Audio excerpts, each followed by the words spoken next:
रडू आलं तर मग रड, पण लढ तुझ्यासाठी, तुझ्या स्वप्नांसाठी, तुझ्यातल्या तुला जपण्यासाठी. ओम श्री साईराम. मी प्रियंका. आपण श्री साई सच्चरित्र मराठी या पवित्र ग्रंथाचे पारायण करीत आहोत. आज आपण 19व्या अध्यायात प्रवेश करणार आहोत. अध्याय 19 हा सर्वात मोठा आहे, तसाच सर्वात अतिमहत्वाचा देखील आहे. यातील जवळजवळ अर्ध्या ओव्या खुद्द बाबांच्या तोंडातून निघालेल्या उपदेशपर वचनांच्याच आहेत. चला तर मग आज आपण अध्याय 19 वाचण्यास सुरुवात करूया. ओम श्री साईराम. अध्याय 19. माझ्यावर म्हणजे खुद्द हेमंतपंतावर झालेल्या बाबांच्या कृपाप्रसादाचे वर्णन. भाग दुसरा. श्री गणेशाला नमस्कार असो, श्री सरस्वती देवीला नमस्कार असो, श्री गुरु महाराजांना नमस्कार असो, श्री कुलदेवतेला नमस्कार असो, श्री सीता व श्रीरामचंद्र यांना माझा नमस्कार असो, श्री सद्गुरु साईनाथांना नमस्कार असो.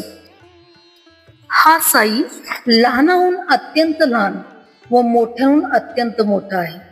ब्रह्मदेवापासून ते लहानशा झुडपापर्यंत सर्व जातींच्या वस्तू तोच आहे.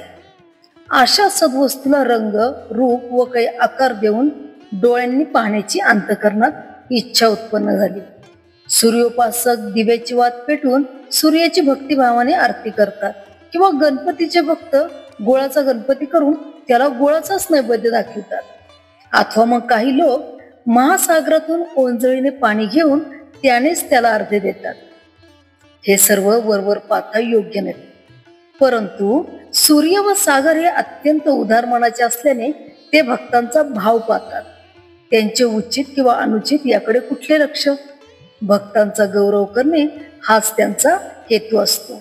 समानशीले व्यसनेषु सख्य म्हणजे सारखा स्वभाव अथवा एकसारखे व्यसन किंवा सारखा छंद असलेल्यांची मैत्री असते. हा जरी सामान्य नियम असला तरी देह आणि आत्मा यांचे एकत्र राहणे हा याला मोठा व न टाळता येण्यासारखा अपवाद आहे. स्वभावाने जरी एकमेकाहून हे अगदी वेगळे असले तरी त्या दोघांची मैत्री आश्चर्यकारक आहे. एकाच दुसऱ्याशिवाय करमत नाही, एक क्षणही ते वेगळे राहत नाहीत. हा देह नाशवंत आहे, तर आत्मा कुठल्याही स्थित्यंतर किंवा बदलाशिवायचा आणि कधीही नाश न पावणार आहे. दोघांचे प्रेम अमर्याद आहे आणि त्यामुळेच संसार चक्रात पुन्हा पुन्हा फिरणे माणसाच्या वाट्यास येते. आत्मा ही मोठी शक्ती आहे. तिच्यापेक्षा अव्याकृत सूक्ष्म असते. तिच्यापेक्षा अव्याकृत म्हणजे कोणत्याही इंद्रियाला जे स्पष्ट दिसत नाही ते सूक्ष्म असते. तेच आकाश, प्रकृती किंवा अव्यक्त होय, आणि त्यालाच माया असेही म्हणतात. या सर्वांपेक्षा पुरुष म्हणजे परमात्मा सूक्ष्म असतो. जेथे सर्व इंद्रियांना विश्रांती असते, सर्वांची अंतिम गती व शुद्ध ब्रह्म ते हेच. असा हा आत्मा स्वतः निर्विकारी स्फटिकासारखा अदूषित असून संसारामध्ये माया व कर्माने बांधलेला दिसतो. रंग जसा लाल, काळा किंवा पिवळा असेल तसा स्फटिकाचा रंग दिसतो, परंतु मुळात तो सर्व रंगाहून निराळा, स्थित्यंतराशिवायचा व निर्मळ असतो. दूर मैदानावर मृगजळ आहे असे वाटते. शिंपल्यांच्या ठिकाणी चमकदार रूपे भासते आणि दोरीचे वेटोळे पाहून उगाच सर्पाचा खोटा भास होतो. दोरीवर सर्पाचा आरोप वस्तुतः जसा आधाराशिवाय चुकीचा आहे, तसाच मी देह आहे हा अभिमान मुळात मुक्त असलेल्या आत्म्याला खोटे बंधन आणतो. देह, इंद्रिय, मन व प्राण याहून आत्मा वेगळ्या गुणधर्माचा आहे. तो स्वतःच्या तेजाने प्रकाशणारा, शुद्ध चैतन्ययुक्त, विकार व आकार यांच्या शिवायचा आहे. जोवर देह, बुद्धी, मन व प्राण यांचा अभिमान आहे, तोवर कर्तृत्व व भोक्तृत्व असणारच आणि त्यांची जाणीवही टाळता येणार नाही. वडाचे बीज किती सूक्ष्म, परंतु त्याच्या गर्भात संपूर्ण वडाच्या वृक्षाची शक्ती साठवलेली असते आणि त्या वृक्षाच्या पोटात अगणित बीजे असतात आणि त्या बीजांमध्ये कोट्यवधी वृक्ष असतात. आधी बीज ऐकले, बीज अंकुरले, एका बीजापोटी तरू कोटी कोटी. अशा प्रकारे वडाच्या प्रत्येक बीजापोटी वडाचा एक एक वृक्ष असतो. याचा अनुभव सृष्टीच्या नाशापर्यंत होत असते. या विश्वातही प्रत्यक्षात तसेच चालत असते. हे नीट लक्ष देऊन पहा. शाश्वतता, निर्भयता, मुक्तता, स्वतंत्रता व परमात्म्याची प्राप्ती यातच जीवनाचे साफल्य असते आणि आयुष्याचे अंतिम ध्येय असते. ज्ञानाशिवाय मोक्ष नाही, विरक्तीशिवाय ज्ञान प्राप्त होत नाही आणि जोपर्यंत मनाला संसार अनित्य वाटत नाही तोपर्यंत विरक्तीची कल्पना स्फुरत नाही.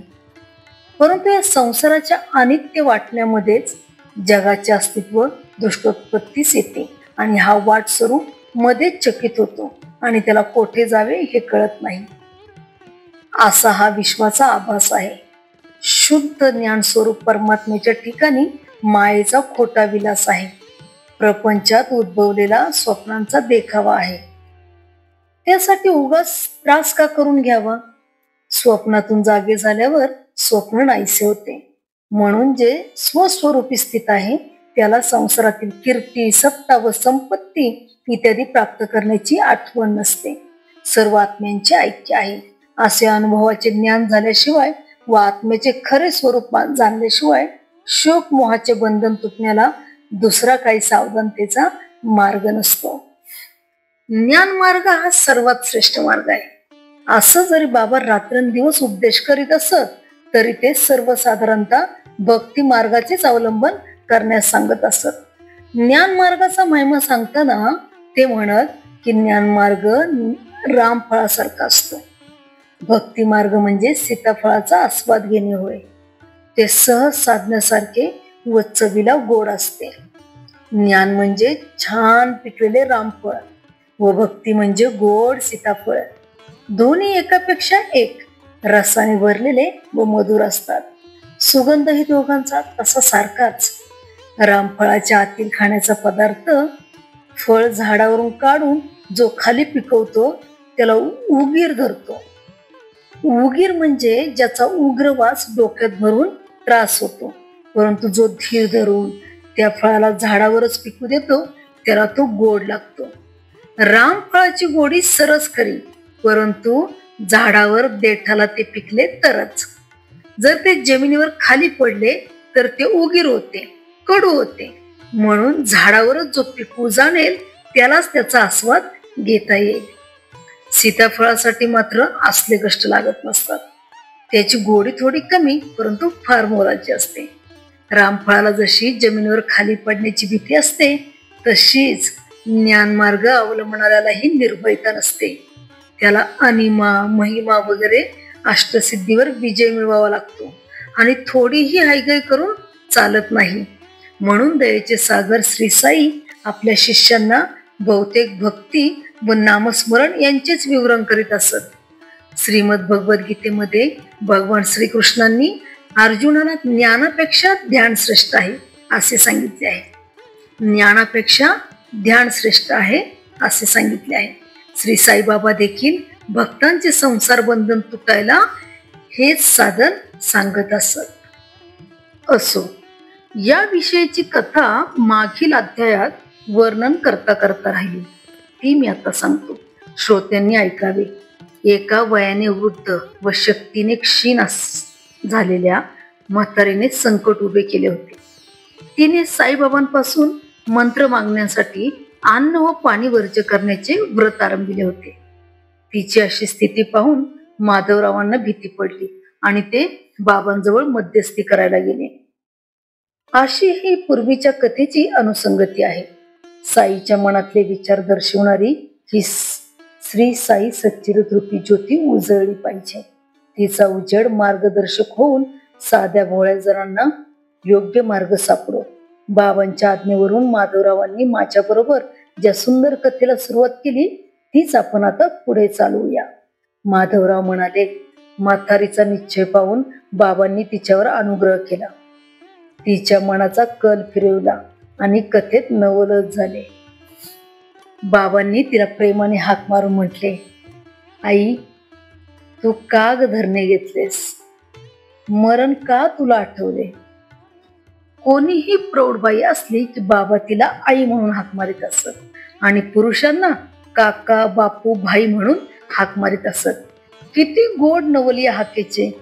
जसे बाबांचे हृदय प्रेमळ असे तसे त्यांचे बोलणेही कानाला मधुर असे. श्री साई दिनांचे दयाळू व रंजल्या गांजल्यांचे कनवाळू होते. असो, बाबांनी तिला हाक मारली, आपल्या समोर बसवले आणि प्रेमपूर्वक आपल्या गुरुत्वाची गुप्त किल्ली तिच्या हातात दिली. संसारातील दुःखाची तीव्रता कमी करण्यासाठी, भक्त चकोरांची तहान भागवण्यासाठी ज्ञानमय मेघरूपी बाबांनी स्वानंद रूपी जलाचा जो वर्षाव केला तो आता तुम्ही ऐका. ते म्हणाले, आई, जीवाचे हाल का ग करतेस? मी केवळ तुकडे मागणारा फकीर आहे. माझ्याकडे प्रेमाने पहा. खरंच मी तुझा लेक आहे आणि तू माझी आई आहेस. आता तू माझ्याकडे लक्ष दे. आई, तुला एक नवलाईची गोष्ट सांगतो जी तुला खूप सुख देईल. पहा आई, माझा गुरु मोठा अवलिया व कृपेचा सागर होता. त्याची सेवा करून मी दमलो, परंतु तो मला कान मंत्र देत नव्हता. माझ्या मनातही प्रबळ इच्छा होती की त्याची कास सोडू नये आणि खूप प्रयत्न करून त्याच्या मुखानेच मंत्र घ्यावा. सुरुवातीला त्याने मला लुबाडले. माझ्याकडून 2 पैसे मागितले. मी ते लगेच देऊन टाकले आणि मंत्रांच्या शब्दांसाठी खूप विनंती केली. माझा गुरु पूर्ण काम असा होता. पूर्ण काम म्हणजे ज्याच्या सर्व इच्छा आकांक्षा तृप्त झालेल्या आहेत असा होता. त्याला 2 पैशांचे काय काम? शिष्यांकडून पैसे मागतो त्याला निष्काम कसे म्हणावे? परंतु अशी शंका मनात येऊ देऊ नका. त्याला व्यावहारिक पैशाची इच्छा स्वप्नातही नव्हती. पैशाशी त्याला काय कर्तव्य? निष्ठा व सबुरी हेच ते 2 पैसे होते, दुसरे नव्हते. मी ते लगेच देऊन टाकले आणि त्यामुळे गुरुमाऊली माझ्यावर खूप प्रसन्न झाली. धैर्य म्हणजे सबुरी, तिला कधीही दूर सारू नकोस. प्रसंग केव्हाही व कसाही जड पडला तरी हीच परपारणी. पुरुषांचे पौरुषत्व म्हणजे सबुरी. ती संताप व दीनता घालवते, युक्ती प्रयुक्तीने संकटे निवारते आणि सर्व भीती बाजूला सारते. सबुरीच्या वाटेला यश येते आणि आपली विपत्ती 12 दिशांना पळून जाते. येथे अविचाररूपी त्रासदायक गोष्ट कोणाला ठाऊक नसते. सबुरी ही सद्गुणांची खान व सद्विचाररूपी राजाची राणी आहे. निष्ठा व सबुरी या सख्या बहिणी असून एकमेकींना जीव की प्राण असतात. सबुरीशिवाय मनुष्य प्राण्याची स्थिती दिनवाणी होते. पंडित असो व मोठा गुणवंत असो, हिच्याशिवाय त्याचे जीवन व्यर्थ असते. गुरु जरी स्वतः समर्थ असला तर शिष्याकडून त्याला तीव्र बुद्धीची, सबळ श्रद्धेची व धैर्ययुक्त सबुरीची अपेक्षा असते. दगड व हिरा हे दोन्ही सानेवर घासले तर ते स्वच्छ होतात, परंतु दगड दगड राहतो आणि हिरा मात्र तेजाळ होतो. चमकवण्यासाठी दोघांनाही एकच विधी केला, परंतु दगडाला हिऱ्याचे पाणी चढेल का? हिऱ्याची तेजाळ हिरकणी बनेल आणि दगड आपल्या गुणांसारखाच गुळगुळीत राहील. 12 वर्ष गुरुच्या पायाशी राहिलो आणि गुरुने लहानाचा मोठा केला. गुरुच्या पोटात अत्यंत प्रेम होते आणि मला अन्न वस्त्राचा तोटा नव्हता. माझा गुरु भक्तिप्रेमाचा केवळ पुतळा होता. त्याला शिष्याचा खरा जिव्हाळा होता. माझ्या गुरुसारखा गुरु विरळाच आणि त्याच्या सहवासाच्या सुख सोहळ्याचे वर्णनच करता येत नाही. त्या प्रेमाचे मी काय वर्णन करावे? त्याचे मुख पाहता माझे डोळे ध्यानस्थ होत असत. आम्ही दोघेही अति आनंदित असायचो आणि मला दुसरे काही पाहणेच नसायचे. मी रात्रंदिवस प्रेमाने गुरुमुखाचे अवलोकन करीत असे. मला ना भूक ना तहान आणि गुरुशिवाय माझे मन अस्वस्थ होत असे. त्याच्याशिवाय दुसरे ध्यान मला नव्हते. त्याच्याशिवाय दुसरे माझे लक्ष नव्हते. गुरु हेच एक माझे अनुसंधान होते. खरंच गुरुचे कौशल्य अजबच असते. माझ्या गुरुचीही हीच अपेक्षा होती. याशिवाय त्याची दुसरी काही इच्छा नव्हती. त्याने माझी कधी उपेक्षा केली नाही आणि माझे संकटापासून सदा रक्षण केले. कधी मी गुरुच्या पायापाशी होतो तर कधी समुद्राच्या पहिले तीरी होतो, परंतु त्याच्या सहवास सुखाला अंतरलो नव्हतो. तो मला कृपायुक्त दृष्टीने सांभाळत होता.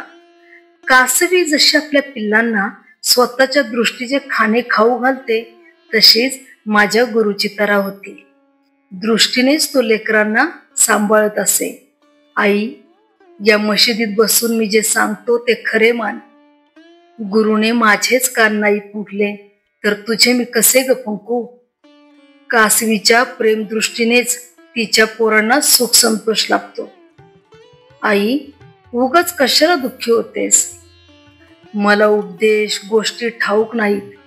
कासवी नदीच्या एका किनारी व तिची पोरे पलीकडच्या वाळवंटावर असताना दृष्टीनेच त्यांचे पालन पोषण होते.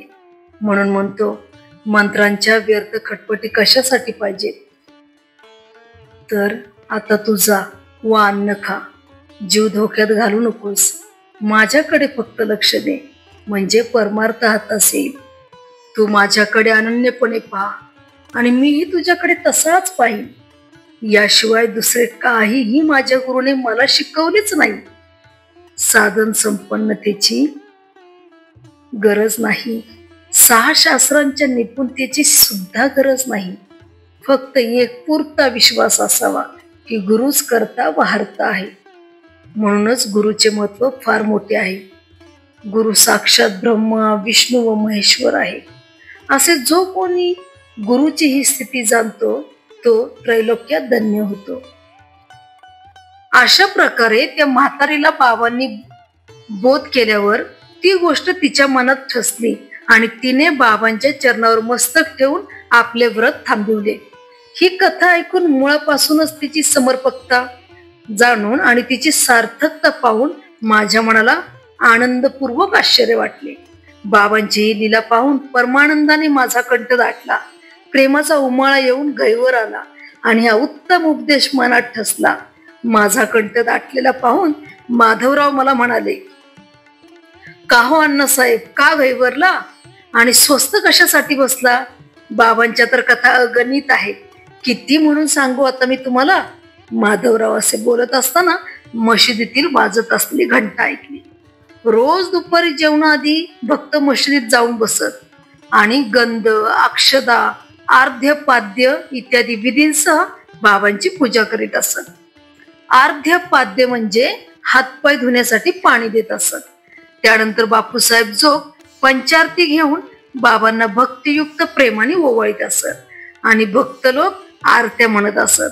त्या आरतीची उत्तम निदर्शक अशी ही घंटा घन घन वाजू लागली आणि आम्ही मनाची इच्छा तृप्त झाल्याने मशिदीची वाट धरली. दुपारची ही आरती पुरुष व स्त्रिया एकत्र येऊन करीत असत. स्त्रिया वर मशिदीत आणि पुरुष खाली मंडपात बसत असत. मंगलवाद्यांच्या गजरात, ताशांच्या झनत्कारात अत्यंत हर्षभराने व उच्च स्वराने ते सर्व आरत्या म्हणत असत. आम्ही मंडपाच्या दारात पोचलो तेव्हा आरती जोर जोरात चालली होती. मशिदीची पायरी पुरुष मंडळींनी वेढलेली होती आणि वर जाण्याला किंचितही जागा नव्हती. माझ्या मनात होते की आरती संपेपर्यंत खालीच असावे आणि आरती संपल्यावर इतर मंडळींबरोबर वर बाबांच्या जवळ जावे. माझ्या मनात असे मी आणले खरे, परंतु माधवराव स्वतः पायरी चढले, हाताने धरून मलाही ओढले आणि बाबांजवळ घेऊन गेले. बाबा आपल्या जागी बसून स्वस्तपणे चिलिंपित होते आणि समोर जोग डाव्या हाताने घंटा वाजवीत व पंचारतीने त्यांना ओवाळीत होते. अशा त्या आरतीच्या ऐन रंगात माधवराव बाबांच्या समोर उजव्या बाजू स्वतः बसले आणि मलाही बसवले. मग शांत मूर्ती संतांचे मुकुटमणी बाबा मंजूर शब्दात मला म्हणाले, शामरावांनी काय दक्षिणा दिली ती मला दे. मी म्हणालो बाबांना, बाबा हे शामराव येथेच आहे. त्यांनी दक्षिणेऐवजी नमस्कार दिले आणि मला म्हणाले की हेच माझे 15 रुपये बाबांना द्या. त्यावर बाबा म्हणाले, बरे ते असू दे, काही गोष्टी केल्या का? दोघे काही बोलला का? काय काय गोष्टी केल्या ते आता मला सर्व सांग. नमस्काराची गोष्ट जाऊ दे, त्याच्याशी काय काय गोष्टी केल्या त्या समग्र आता मला ऐकव. गोष्ट सांगण्याची मला उत्कंठ होती आणि पोटात परमानंद मावत नव्हता. एवढा मोठा आरतीचा गजर होता, तरी तो परमानंद ओटातून बाहेर पडला. तक्क्याला टेकून बसलेले बाबा देखील गोष्ट ऐकायला पुढे झाले आणि मी देखील पुढे तोंड करून ते सांगायला सुरुवात केली. बाबा, तिथे ज्या ज्या गोष्टी झाल्या त्या सर्वच मनाला गोड वाटल्या. त्यातली त्या म्हातारीची कथा ऐकून फार नवल वाटले. बाबा, शामरावांनी ती कथा सांगितल्यावर आपली कळकळ मला दिसून आली आणि या कथेच्या रूपाने माझ्यावर अनुग्रहच केला असे निश्चित वाटले. त्यावर बाबा मोठ्या उत्सुकतेने म्हणाले, सांग सांग ती मला सगळी कथा. पाहूया कसे ते नवल आणि कसा तो अनुग्रह. गोष्ट मी ताजीच ऐकलेली होती, शिवाय मनात ती अगदी फारच ठसलेली होती. ती मी न अडखळता बाबांना कथन केली आणि ती ऐकून बाबांची मनोवृत्ती प्रसन्न दिसली. अशा प्रकारे सगळी हकीकत मी सांगितली आणि बाबांनीही ती लक्ष देऊन ऐकली. बाबा मला म्हणाले, हे फार मोलाचे मानून नीट लक्षात ठेवावे. नंतर अति उल्हासाने पुन्हा त्यांनी प्रश्न केला, ती ऐकलेली गोष्ट किती गोड होती, ती तुझ्या मनात ठसली का? सार्थकता खरीच मानली का? मग मी म्हणालो, बाबा, ती कथा ऐकल्यावर मला शांत वाटले. माझ्या मनाची पीडा दूर झाली आणि मला निश्चित मार्ग कळला. त्यावर बाबा म्हणाले, आमची युक्ती आगळी आहे. ही एकच गोष्ट मनात धरावी, फार उपकारक होईल. आत्म्याचे नीट अनुभवजन्य ज्ञान प्राप्त करणे आणि त्यासाठी त्याचे ध्यान करणे हेच आत्म्याचे अनुष्ठान आणि त्यामुळेच वृत्तीचे समाधान होते. सर्व इच्छांपासून मुक्त होऊन सर्व प्राण्यांमध्ये वास करणारा परमेश्वर मनात आणावा, म्हणजे व्यवस्थित ध्यान होईल आणि जे प्राप्त करायचे आहे ते प्राप्त होईल. केवळ मूर्तिमंत जे ज्ञान, चैतन्य अथवा अत्यंत आनंद तेच माझे स्वरूप जाण आणि त्याचेच नित्य ध्यान करीत जा. हे साधले नाही तर माझे सगुण साकार रूप लक्षात आणून नखापासून शेंडीपर्यंत मला रात्रंदिवस मनात आणा. असे माझे ध्यान करता करता वृत्ती एकाग्र होईल आणि ध्याता, ध्यान व ध्येय यांचे भान नष्ट होऊन जाईल. अशा प्रकारे हा तिघांचा समुदाय नाहीसा झाला म्हणजे ध्यान करणाऱ्याला अत्यंत चैतन्यता प्राप्त होईल. हेच ध्यान करण्याचे अंतिम उद्दिष्ट आहे. यामुळेच ब्रह्माशी ऐक्य तुला प्राप्त होईल. कासवी नदीच्या अलीकडच्या काठावर असते तर तिची पिल्ले पलीकडच्या काठावर असतात. त्यांना दूध किंवा आईची ऊब मिळत नाही, परंतु फक्त आईची दृष्टीच त्या बालकांचे पोषण करीत असते. पिल्लांनी सदा आईचे ध्यान करायचे, दुसरे काही करायचे नसते. त्यांना दूध नको आणि चारा किंवा अन्नही नको. आईकडे पाहणे हेच त्यांचे पोषण असते. हे जे कासवीचे पिल्लांकडे परत पाहणे म्हणजे प्रत्यक्ष अमृताची वृष्टीच होय. त्यामुळे पिल्लांना जसा स्वानंद रूपी पोषणाचा लाभ होतो, तसाच गुरु शिष्यांनाही एकरूप बनण्याचा लाभ होतो. याप्रमाणे साईबाबांच्या तोंडचे शब्द निघाले आणि आरतीचा गजरही थांबला. सर्वांनी श्री सच्चिदानंद सद्गुरु साईनाथ महाराज की जय असा पुकार केला. निरंजन दाखवण्याचा विधी संपला आणि आरती सुद्धा तपशीलवार आटोपली. मग बापूसाहेब जोग खडीसाखर अर्पण करू लागले. म्हणून बाबांनी आपल्या हाताचा पंजा पुढे केला. त्यात नेहमीप्रमाणे जोगांनी कोंजळभर खडीसाखर नमस्कार पूर्वक अत्यंत प्रेमाने घातली व बाबांनी ती पूर्ण खडीसाखर माझ्या हातात रिकामी केली आणि बाबा म्हणाले, मी सांगितलेली ही गोष्ट लक्षात ठेवली तर या साखरेसारखी स्थिती होईल. त्यावर मी बाबांना अभिवंदन करून हेच कृपेचे दान मागितले. हेच आशीर्वादाचे शब्द मला पुरे आहेत, मला सांभाळून घ्या. त्यावर बाबा म्हणाले, ही कथा ऐकावी, तिचे मनन करावे आणि त्याचे पुन्हा पुन्हा चिंतन करावे, म्हणजे ही चांगली लक्षात राहील. तुला ती सारखी आठवेल आणि अत्यंत आनंदाची प्राप्ती होईल. अशा प्रकारे जे काही तू कानांनी ऐकलेस ते जर तू मनात धरशील तर स्वतःच्या कल्याणाची खानच तुझ्यासाठी उघडेल आणि तुझी सर्व पापे धुवून निघतील. सोसाट्याचा वारा चालला म्हणजे समुद्रावर लाटा उसळतात आणि असंख्य बुडबुड्यांसह फेसांचा साठा किनाऱ्यावर येऊन आदळतो. लाटा, बुडबुडे, फेस, भोवरे हे सर्व एकाच पाण्याचे विविध प्रकार असतात. सर्व दृष्टीच्या भ्रमाचा पसारा असतो. वारा शांत झाला की ते विरून जातात.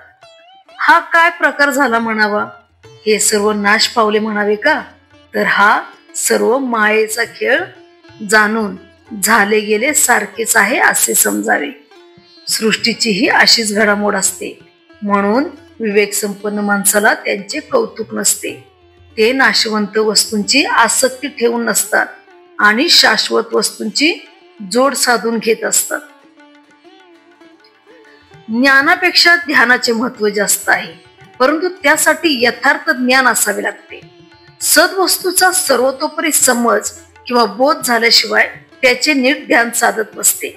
आत्म्याचे चांगले अनुभवजन्य ज्ञान हेच ध्यानाचे मूळ होय. यालाच अंतर्यामी आत्म्याचे अनुष्ठान म्हणतात.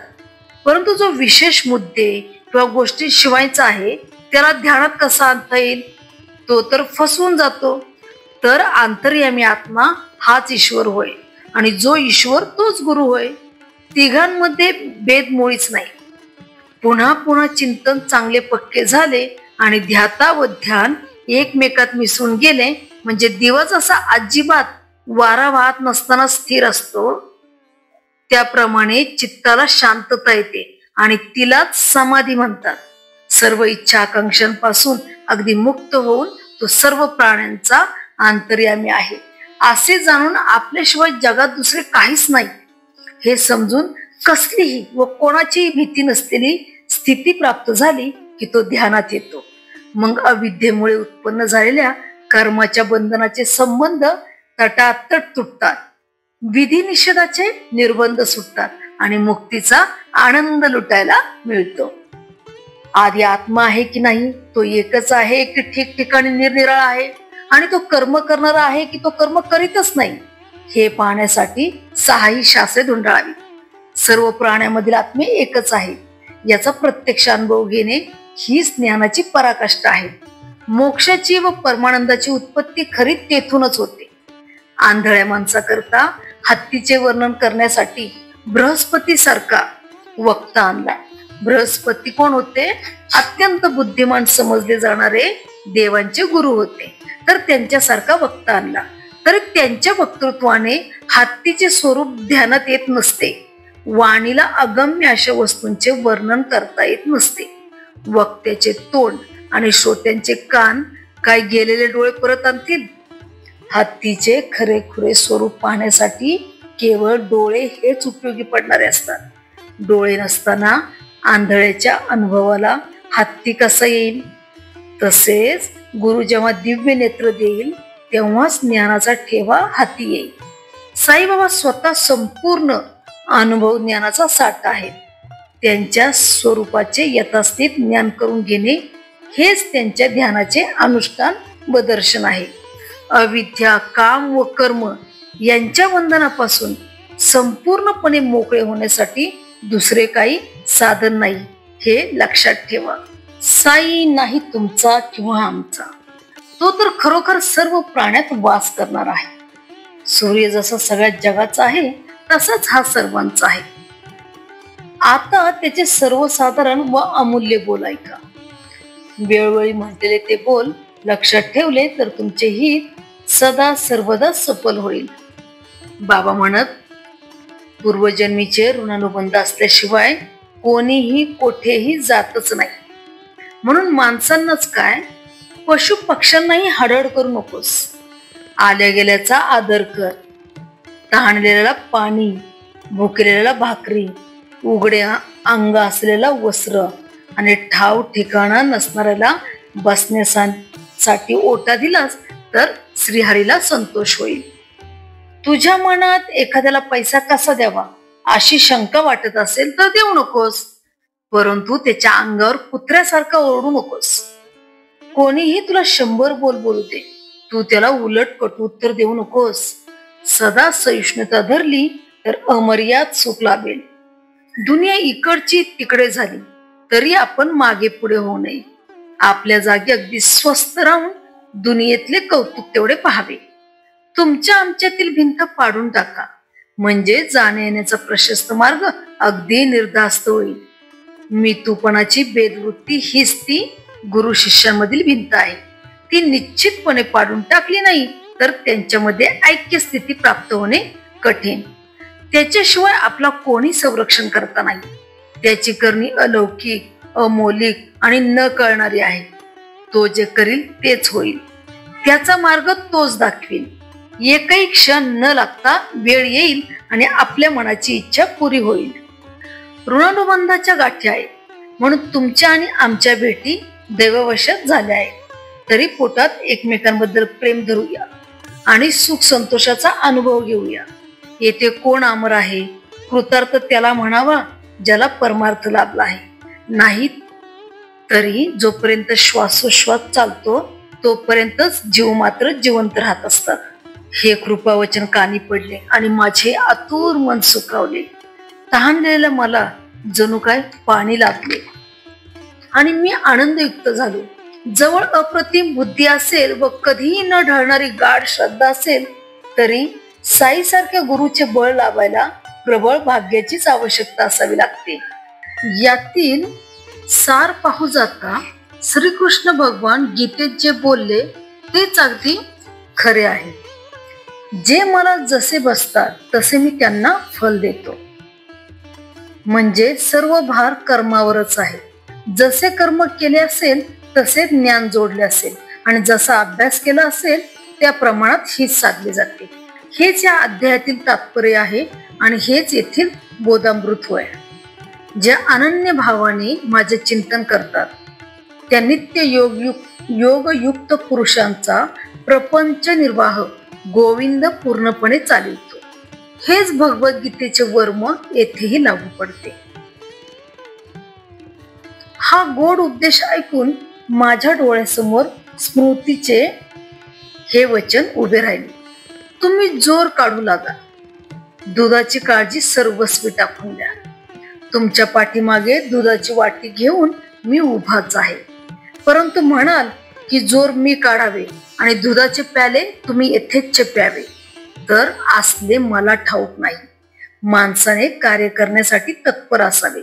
बाबांची ही शपथपूर्वक सांगितलेली वाणी प्रमाण मानून जे कोणी वर्तन करतील त्यांना येथे पृथ्वीवरच्या व स्वर्गातील सुखाची खानच सापडली आहे असे जाणावे.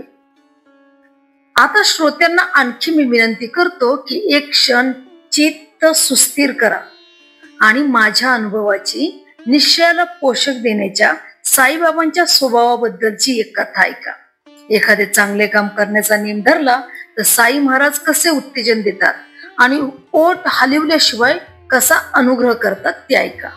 भक्ताने बाबांना अनन्यपणे शरण जावे म्हणजे मग त्याला भक्तीचे कौतुक पाहायला मिळेल आणि बाबांच्या लीलेचे नित्य नवे आश्चर्य अनुभवायला मिळेल. असो, प्रातःकाळच्या प्रहरी झोपेतून जाग आल्यावर जर चांगल्या विचारांची लहर उठली तर तीच निश्चयाने वाढवावी. पुढे त्याच विचारांची आणखी जोपासना झाली तर अत्यंत संतोष होईल, बुद्धीचा विकास होईल आणि मनाला प्रसन्नता लाभेल असे एका संतांचे वचन आहे.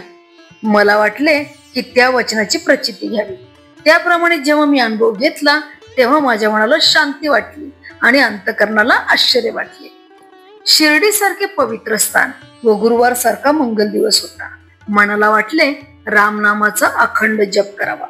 बुधवारी रात्री बिछाण्यावर शरीर निद्रावश होईपर्यंत माझे मन मी श्रीराम प्रभूंच्या चिंतनात गर्क करून हृदयात तसेच कायम ठेवले.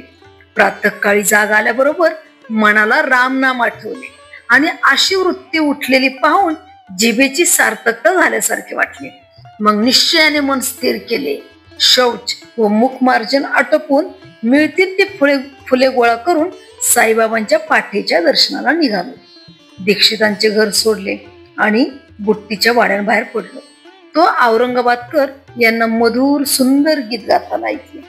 त्या गीताची प्रसंगानुरूपता ओवी रूपाने सांगितली तर मूळची स्वाभाविक गोडी जाईल आणि श्रोत्यांचा विरस होईल. म्हणून ते गीतच मुळासकट शब्दशः मी गाऊन दाखवतो, म्हणजे श्रोतेजन आनंदित होतील आणि त्यांना मूळ गीतामधील शुद्ध उपदेश जाणवेल. पद होत, गुरु कृपांजन पायो मेरे भाई, राम बिना कछु मानत नाही. अंदर रामा बाहर रामा, जहां देखे वहां पूरन कामा. जागत रामा सोवत रामा, सपने में देखत सीतारामा. एका जनार्दनी अनुभव निका, जहां देखे वहां राम सरीखा. हे भैया, गुरुकृपेच्या अंजन म्हणजे डोळ्यात घालायचे काजळ, ज्यामुळे दृष्टी साफ होते, ते मला लाभले आहे. आता मी रामाशिवाय दुसरे काही मानतच नाही. अंतकरणात राम, बाहेर राम, जेथे पाहावे तेथे हा पूर्ण काम, म्हणजे सर्व इच्छा पूर्ण झालेला रामच दिसत आहे. जागे असताना राम, झोपलो असताना राम व स्वप्नातही हा सीताराम मला दिसत असतो. स्वामी जनार्दनांच्या शिष्य एकनाथाला एक उत्कृष्ट व सुरेख अनुभव येत आहे. त्याला जेथे पाहावे तेथे सारखा रामच दिसत आहे, असा त्याचा वरच्या पदाचा अर्थ आहे. आधीच मनाने निश्चित केले होते की राम नामी चित्ताला नेम लावावा आणि त्या निश्चयाला सुरुवात होत नाही तोच या गीताने जणू काय त्याला दृढताच दिली. त्यामुळे मनाला जाणीव झाली की माझ्या निश्चय रूपी अंकुराला दयासागर साई समर्थ या गीत रूपी पाण्याचा शिडकाव करीत आहे. हातात तंबोरी घेऊन साईबाबांच्या समोर अंगणात उच्च स्वराने औरंगाबादकरांनी म्हटलेली ही ओळ मी ऐकली. औरंगाबादकर बाबांचे भक्त व माझ्यासारखेच बाबांच्या पायी अनुरक्त होते. अनेक गीते तोंडपाठ असताना हेच गीत त्यावेळी त्यांना गाण्याची स्फूर्ती का बरे व्हावी? माझ्या मनातले विचार कोणालाच ठाऊक नव्हते. मग हेच गीत यांनी का गायले? बाबा जसे सूत्र हलवतात तसेच मनात स्फुरण होते. आम्ही सर्व केवळ कळसूत्रे बावले आहोत व साई माऊली सूत्रधार आहेत. त्यांनी स्वतः न बोलता चांगली उपासना माझ्या हाती दिली. माझ्या मनातील इच्छा जणू काय बाबांच्या अंतकरणात प्रतिबिंबित झाली आणि वर वर्णन केल्याप्रमाणे त्यांनी त्याची प्रचिती मला ठामपणे दाखवली. या नामाचे केवढे महत्व संतांनी व आचार्यांनी वर्णिलेले आहे. मी पामर त्याचे आणखी काय वर्णन करू? स्वामी समर्थ रामदास म्हणतात, बहु चांगले नाम या राघवाचे, अति साजिरे स्वल्प सोपे फुकाचे, करी मूळ निर्मूळ घेता भवाचे, जीवा मानवा हेची कैवल्य साचे. संत तुकोबा म्हणतात, तुका म्हणे रामनामी, कृतार्थ झालो आम्ही. नाम घेता न लगे मोल, नाम मंत्र नाही खोल. दोची अक्षराचे काम, उच्चारावा राम राम. संत तुलसीदास म्हणतात, राम नाम कर अमित प्रभावा, संत पुराण उपनिषद गावा. सतत जपत संभू अविनाशी, शिव भगवान ज्ञान गुणरासी. रामरक्षा स्तोत्रात तर शंकर आणि पार्वतीला राम नामाचे महत्व सांगताना त्यांची तुलना श्री विष्णूच्या 1000 नावाबरोबर केली आहे. त्याची तुलना श्री विष्णूच्या 1000 नावाबरोबर केली आहे. राम रामेती रामेती रमे रामे मनोरमे, सहस्रनाम तत्तुल्यम राम नाम वरानने. या नामामुळेच स्वरूप प्राप्ती होते. राम ही 2 अक्षरे तो कोळी उलटे म्हणाला आणि वाटपाड्या असून त्याचा उद्धार झाला. वाल्या नावाचा कोळी असून त्याचा वाल्मिक ऋषी झाला आणि बोललेले शब्द खरे होण्याची सिद्धी प्राप्त झाली. मरा मरा उलटे म्हणता जिभेवर राम उमटला आणि राम जन्माला येण्याच्या आधीच त्याचे चरित्र लिहिता झाला. रामनामाने पतित पावन होतात. रामनामाने मोठा लाभ होतो. रामनामाने अनन्य भजन घडते आणि रामनामाने माणसाला ब्रह्मप्राप्ती होते. रामनामाच्या आवर्तनाने जन्म मरणाचे धर्मे उठते. एका रामनामाच्या स्मरणाने अगणित लाभ होतात. जेथे रामनामाचे गर्जन असते तेथे विष्णूचे सुदर्शन चक्र फिरत असते आणि कोट्यवधी विघ्नांचा नाश करीत असते. दिनांचे रक्षण करणारे हे रामनाम आहे. साईबाबांना उपदेश करण्याकरिता योग्य जागेची किंवा वेळेची जरुरी नसते. ते उठता बसता किंवा चालतानाही सहजपणे निश्चितपणे सर्व उपदेश करीत असत. याविषयीची एक गोड कथा श्रोत्यांनी आदरपूर्वक श्रवण करावी, म्हणजे साईबाबांच्या दयाळूपणाचा व सर्वत्र विद्यमानत्वाचा अनुभव येईल. एकदा एक श्रेष्ठ भक्त कोणा एकाची गोष्ट बोलत असताना स्वतः वाईट विचाराकडे ओढले गेले आणि निंदा करण्यात अगदी गळून गेले. चांगले गुण राहिले एकीकडे आणि निंदा तोंडातून दोन्ही बाजूनी जोराने वाहू लागली. मूळ गोष्टीचा पार चुथडा झाला आणि निंदेला ऊत आला. काही कारणाने कोणाचे आचरण निंदे किंवा ठपका ठेवण्यासारखे असले तर त्याची कीव जाणून त्याला आपल्या समोरच प्रबोधन करावे. निंदा कधी करू नये हे तर प्रत्येक जण स्वतः जाणतो, परंतु ही निंदा करण्याची वृत्ती दाबली जात नाही आणि पोटात देखील मावत नाही. तेथून मग घशात येते, हळूहळू ओठावर येऊन सुखा समाधानाने बाहेर वाटते. खरेच निंदकासारखा त्रिभुवनात कोणी उपकार करणारा नाही. ज्याची तो निंदा करतो त्याचे तो नाना तऱ्हेने कल्याण करतो. कोणी रिठ्याने मळ काढतात, कोणी साबण इत्यादी साधनांनी मळ काढतात, तर कोणी स्वच्छ पाण्याने मळ काढतात, तर निंदक जिभेने मळ काढतात. दुसऱ्यावर करण्यासाठी स्वतःची मानसिक अधोगती ते सहन करतात आणि हे जे सहन करतात त्यांची उपकार करण्याची कृती महान होय. निंदक खरोखरीच अतिशय वंदनीय आहे.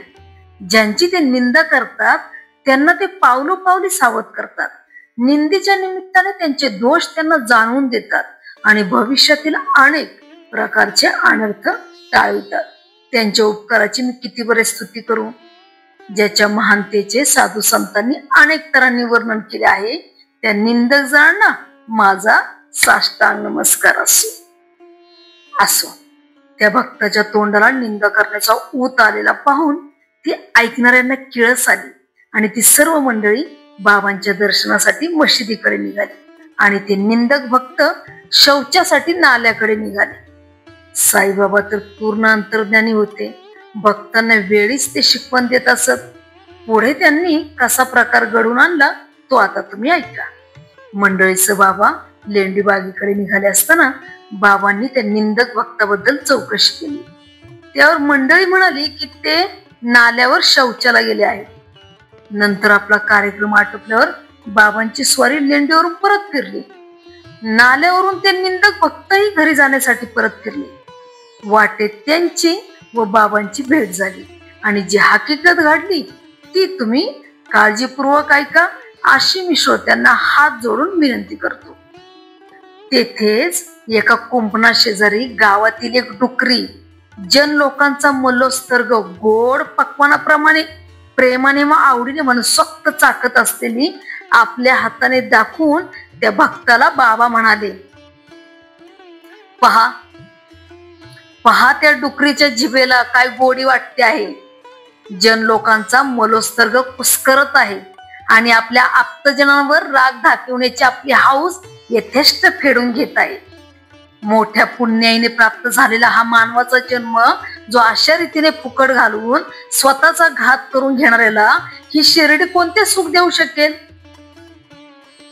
बाबा असे बोलत गेले आणि ते बोल त्या निंदक भक्ताच्या अंतःकरणात जोराने शिरून फार टोचले. त्यांना सकाळी घडलेली गोष्ट आठवली आणि मग बाबांचे बोल मनात फार झोंबले. असो, बाबा तर वेळ प्रसंग पाहून भक्तांना अनेक तऱ्हांनी उपदेश करीत असतात. त्यातील सार हृदयात साठवून ठेवले तर परमार्थ कधी दूर राहील का.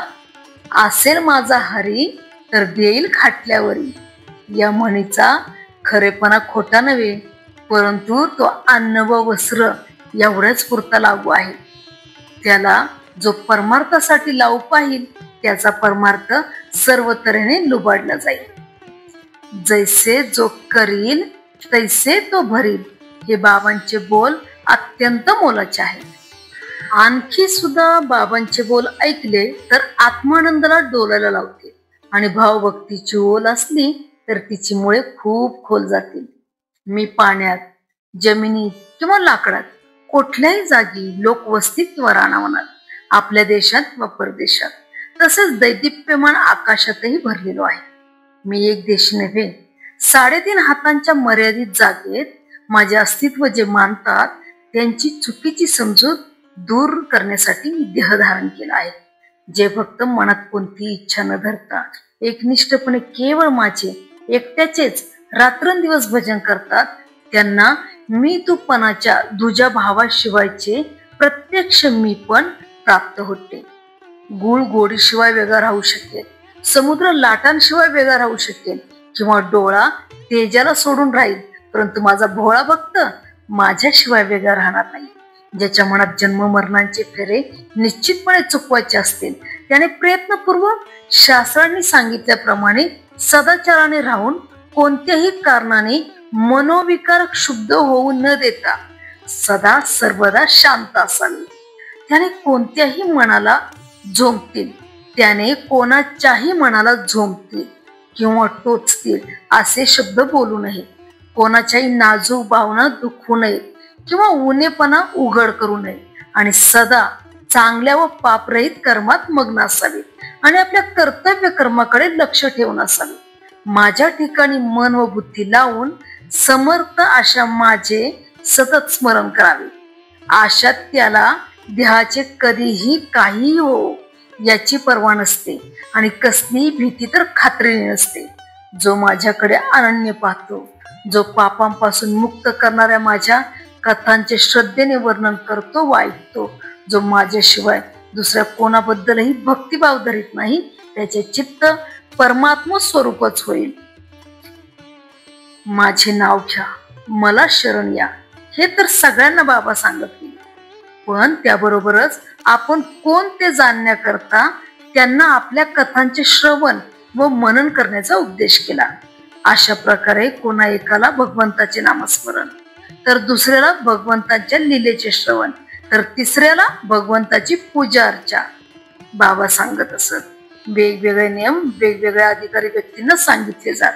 कोणा एकाला अध्यात्म रामायण, तर कोणाला ज्ञानेश्वरीचे पुरश्चरण, कोणाला हरिवरदाचे पारायण, तर कोणाला गुरुचरित्राचे वाचन सांगत असत। कोणाला आपल्या पायाजवळ बसवीत, कोणाला खंडोबाच्या देवळात उगी मुगी बसण्यास सांगत, तर कोणाच्या गळ्यात विष्णू सहस्रनामावली कळकळीने बांधली, कोणाला राम विजय वाचण्याचा उपदेश करीत, तर कोणाला ध्यान धारणेचे व नामस्मरणाचे महत्व सांगत, कोणाला उपनिषद व गीता रहस्य यांची स्वाभाविक गोडी श्रद्धापूर्वक अनुभवायला सांगत असत। अशा तऱ्हेने कोणाला काही दीक्षा देण्याच्या प्रकारांना सीमाच नव्हती। कोणाला प्रत्यक्ष, तर कोणाला स्वप्नात सूचक उपदेश करण्याची त्यांची नवलाई तर अपूर्व होती। एकूण एक जातीचे भक्त धाव धावून बाबांच्या दर्शनाला येत असत। एखाद्याची दारूवर फार प्रीती असली तर त्यांच्या स्वप्नात बाबा जात, छातीवर बसत, हातापायांनी ती दाबून ठेवी आणि दारूला कधी स्पर्श करणार नाही असे कान धरून म्हणायला लावी आणि तशी शपथ घेतल्यावरच त्याला सोडून देत असत। लग्न घरात ज्योतिषी जसे भिंतीवर हरी व हर यांची चित्रे काढतात, तसेच ते गुरु ब्रह्मा गुरु विष्णू सारखे मंत्र एखाद्या भक्ताच्या स्वप्नात जाऊन लिहित असत। कोणी चोरून योगासने लावून हट योगाच्या साधनांचे प्रयोग करू लागलेले बाबांना अंतर्ज्ञानाने कळले तर त्याला ते अचूक टोमणा मारित असत। त्याला एखाद्या अनोळखी माणसाबरोबर निरोप पाठवून देत असत। भाकर खाऊन स्वस्त बसता येत नाही का, सबुरी धरून राहावे की। कोणाला प्रत्यक्ष भेटून निक्षून सांगत की आमची जात कडवी आहे, 1-2 वेळा समजावून सांगून पाहू, मग शेवटचा इलाज फार कडक उपयोगात आणू। आमच्या शब्दांची जो पर्वा करणार नाही त्या पोटच्या पोराला सुद्धा 2 तुकड्यात चिरून फेकून देऊ। साईबाबा विद्या, बुद्धी, पराक्रम इत्यादी गुणांनी श्रेष्ठ व उदार अंतकरणाचे महात्मा होते। त्यांच्या अद्भुत कृत्याचे मी पामर कसे काय वर्णन करू शकणार.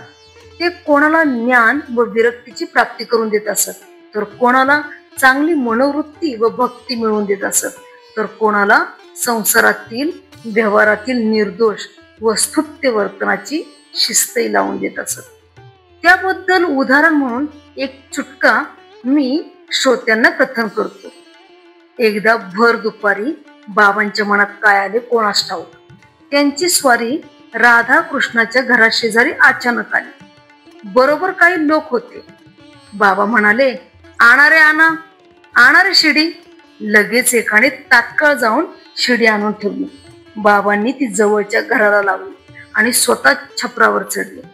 त्यांच्या मनात काय बेत होता हे कोणालाच कळेना. त्यावेळी ती शिडी वामन गोंदकराच्या घराला लावली होती. त्यावरून श्री साई स्वतः झरझर छपरावर चढले. तेथून शेजारीच घराला लागून असलेल्या राधाकृष्णीच्या घराचे छप्पर होते. तेही बाबा पटकन ओलांडून गेले. काय हा चमत्कार कोणालाच कळेना. त्यावेळी राधाकृष्णाबाईंना मोठा जोराचा हिवताप आलेला होता आणि त्या अत्यंत अस्वस्थ होत्या. त्या काळी बाबा स्वतः देखील फार अशक्त होते. दोघे दोन बाजूंना धरू लागत, तेव्हाच बाबा चालू शकत असत. मग एवढी शक्ती त्यांना कुठून आली. असो, लगेच दुसऱ्या बाजूची छपराची उतरण ओलांडून ते छपराच्या कडेला आले. तेथे सुद्धा तीच शिडी लावली आणि खाली उतरून आले. जमिनीवर पाय लागताच त्या शिडीवाल्याला उशीर न करता तात्काळ आठवण ठेवून 2 रुपये काढून दिले.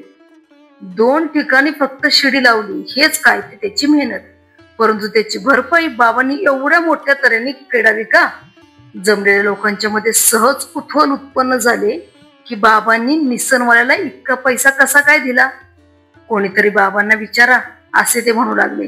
तेव्हा एकाने धीर धरून बाबांना विचारले, तर बाबांनी उत्तर दिले, कोणाच्याही श्रमाचा थोडाही भार फुकट घेऊ नये. कोणाकडून काम करून घ्यावे, परंतु त्याबरोबर त्याच्या श्रमाचा विचार मनात राहू द्यावा. आपल्या जीवाला असा नेम लावावा की कोणाचेही फुकटचे परिश्रम घेऊ नये. बाबा असे का करीत असत त्याचे खरे वर्म कोणाला समजणार. त्यांचे त्यांनाच ठाऊक. संतांच्या मनातले अत्यंत गूढ असते. बाबांच्या तोंडचे शब्द हेच आम्हाला सर्वस्वी आधार आहे. त्याप्रमाणे वागण्याचा निश्चय ठेवला तर संसारातील व्यवहार सुरळीत चालेल. असो, पुढील अध्यायाची गोडी या अध्यायापेक्षा जास्त चांगली असेल. एका मोलकरणीची भाबडी पोर वेदांताच्या गूढ प्रश्नाचा उलगडा करून देईल. दासगणू हे प्रासादिक हरिदास यांनी सामान्य जनावर उपकार करण्यासाठी संस्कृत भाषेतील ईशावास्य नावाच्या उपनिषदाचे मराठी भाषांतर करण्याचा निश्चय केला. साई कृपेने ग्रंथ लिहिला, परंतु काही गूढ अर्थ राहिला आणि मनात संशय पडला. परंतु बाबांनी तो कसा फेडावा. शिर्डीत बसून दासगणूंना ते म्हणाले की तू पार्ल्याला जाशील तेव्हा काकासाहेब दीक्षितांची मोल करीन, तुझ्या शंकेचे समाधान करीन. असो, त्या अध्यायात ईशावास्य उपनिषद रूपी कमळाच्या सभोवार वाणीची देवता सरस्वती रूपी भ्रमरी गुणगुणत गिरट्या घाली. त्या कमळाचा वास सेवन करण्याचे कला कौशल्य चाणाक्ष श्रोत्यांनी उपयोगात आणावे. असो, पुढील अध्यायात हे सांगितले जाईल. करता करविता दयासागर श्री साई आहे. श्रोत्यांनी सवडीप्रमाणे श्रवण करावे म्हणजे कल्याण होईल. हेमाडपंत साईबाबांना शरण आलेले आहेत. तसेच सर्व प्राण्यांमध्ये वास करीत असलेल्या परमेश्वराच्या ठिकाणी लीन झालेले आहेत. श्रोत्यांनी मला नीट लक्ष देण्याचे दान द्यावे. हे साईंच्या कथांचे निरूपण गोड आहे. सर्वांचे कल्याण असो. अशा प्रकारे संत व सज्जन यांनी प्रेरणा केलेल्या भक्त हेमाडपंत यांनी रचलेल्या श्री साई समर्थ यांच्या सत्यचरित्राचा 19वा अध्याय समाप्त झाला. वक्ता आणि श्रोता या दोघांचीही ही लहानशी साई सेवा श्री सद्गुरु साईनाथांना अर्पण असो. सर्वत्र मंगल असो. ओम श्री साईराम.